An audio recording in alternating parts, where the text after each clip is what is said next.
भारतीय रेलवे ने एक ऐसा कदम उठाया है जिसने पूरे टिकट माफिया नेटवर्क को हिलाकर रख दिया है। जनवरी 2025 से अब तक लगभग 3 करोड़ 2 लाख संदिग्ध आईआरसीटीसी अकाउंट्स बंद किए जा चुके हैं।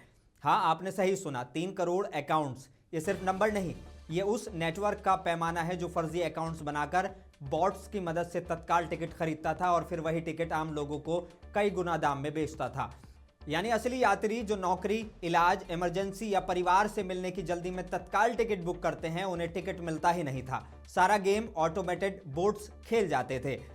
लेकिन अब तस्वीर बदल रही है। रेल मंत्री अश्विनी वैष्णव के मुताबिक रेलवे ने अकामई जैसे एंटी बोट्स सिस्टम लगाए हैं जो फर्जी ट्रैफिक को ब्लॉक कर देते हैं और असली यूजर को प्राथमिकता देते हैं। इसके बाद तत्काल टिकट बुकिंग में 65% सुधार देखने को मिला है। सिर्फ ऑनलाइन ही नहीं, रेलवे ने काउंटर से तत्काल टिकट लेने पर भी OTP वेरिफिकेशन अनिवार्य कर दिया है। ये सिस्टम दिसंबर 2025 तक 211 ट्रेनों में लागू हो चुका है। और ये सिर्फ टिकट माफिया पर हमला नहीं है, ये साइबर सुरक्षा का भी बड़ा ऑपरेशन है जो रेलवे ने चलाया है। रेलवे अब मल्टी लेयर सुरक्षा पर भी काम कर रहा है।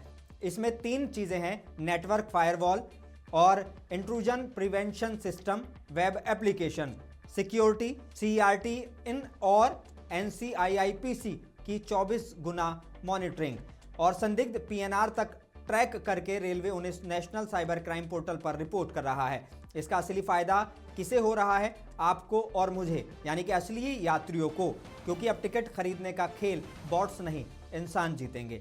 दोस्तों, ऐसे सुधार को समझना जरूरी है क्योंकि जब सिस्टम ठीक होता है तो उसका असर करोड़ों भारतीयों की रोजमर्रा की जिंदगी पर पड़ता है।